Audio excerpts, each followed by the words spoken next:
Hello friends, today I'm going to show you how to play and counterplay with the Budapest Gambit. Basically it's one of the very least common gambits, but it still offers black a lot of interesting play. In the main line, for example, white can easily fall into a trap that ends in checkmate very early into the game. So let's start, have a look. Our focus will be from the black, so let me flip the board. So in the Budapest Gambit, it's opening where white it's opening for white, which starts from d4, and black responds knight to f6, and then c4, and here black offers a pawn at e5. So if white takes d takes e5, then that's Budapest Gambit accepted. So here black knight has primarily two ways to go. One is either at e4, then other is g4. G4 is the main line which basically attacks onto this e5 square. So here there are three main variations available. We're gonna look at each one of them one by one. So the first is bishop to f4, defending this e4 e5 square. And here black is going to play knight to c6, basically double attack onto this, and knight to f3. All are very logical minor piece development moves from white and black, keeping this pawn into the mind. So but here on this position, uh, black can attack onto this pawn by e7, but if he does that, he will block the activity of this bishop, dark square bishop. So dark square bishop to b4 check first. uh, Now the queen can come onto this e7 square. But at the moment it's check, and black has two ways to defend. First, knight to c3 or knight to d2.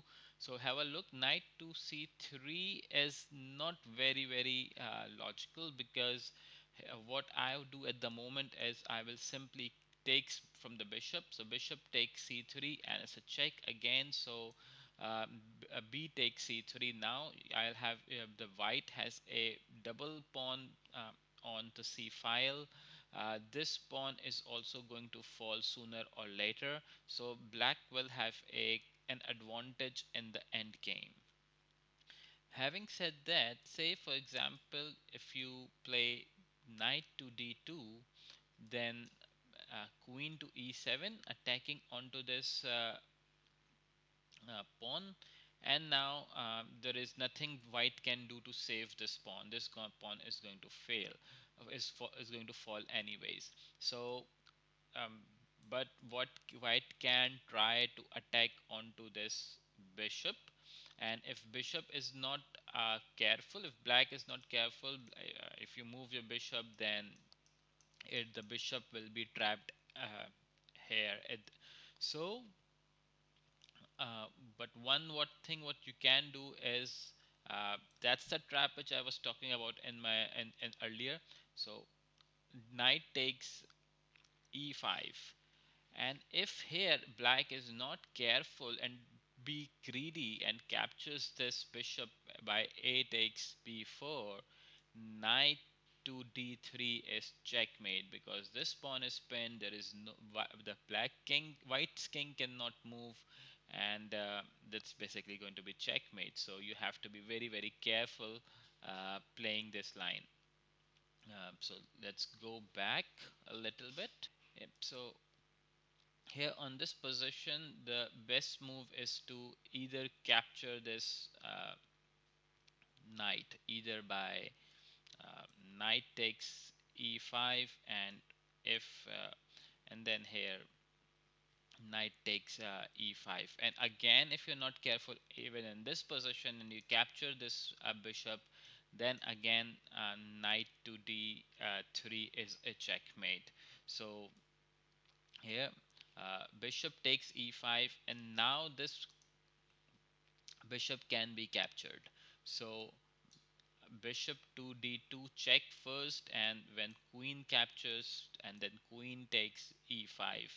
So that is and now you can develop your pieces, you can develop your uh, the black can develop a light square bishop, can castle, and play the normal middle game. So let's go back and have a look at the next variation, which is from this position when knight goes to g4. White usually plays e4. So basically, he's not being greedy and trying, and is basically trying to give up a material which he has taken. So here, black takes so knight takes e5, and then white tries to attack onto this f4 onto this pawn by f4. So that's very interesting play from the white, and now black has to uh, only one option, which has come on to either g6 or go on to f6, c6. So here, number one, black is violating the opening principles and has to move the knight twice or even thrice, and all of his pieces are on the original positions, and development is very difficult. Say for example, if this knight goes to c6, then it will take a long time for this knight to develop. So knight to g6 is the only common reply, but if uh, white plays f4, f5, then again black has to move his knight. So all in all, it will be a difficult game for black from here onwards. So that's the struggle black has to do with this Budapest Gambit if the white is aware of how to counter attack black. So let's go back and see one last variation. Friends, one last line which I would like to show you from this position when you play knight to g4 is knight to f3. So basically it's a simple development move, and in the meantime defending this e5 square. So here instead of playing in the last variation, we have seen the bishop goes to b4, but now we play bishop to c5. So basically what we're trying to do is to trying to attack onto this huge weakness for the white, an f7 f2 pawn. So now you cannot defend this with bishop to e3, because after all the captures done, you will have a three pawns onto the e file, which of course you would not like to do.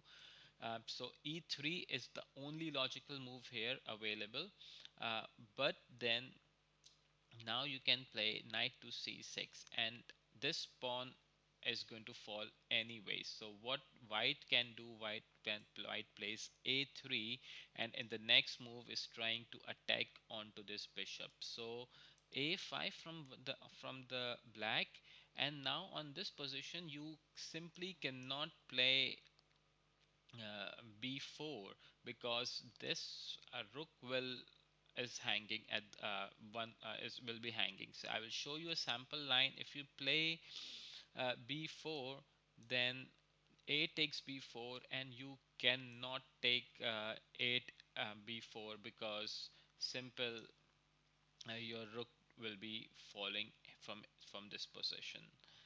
So let's go back, and from this position, um, basically white try to develop his bishop, so and is preparing castle. So say knight takes g5, and here uh, knight takes e5, knight takes e5, and then castle. And then what black can do is to play rook to a6. So what black is trying to do is basically it's a rook left. If you're not sure, if you don't know what a rook left is, you make a space for the rook, to come onto another to the sixth rank or fifth rank, and then go on to h6, where you can basically start attacking onto the king side of the of the white, because um,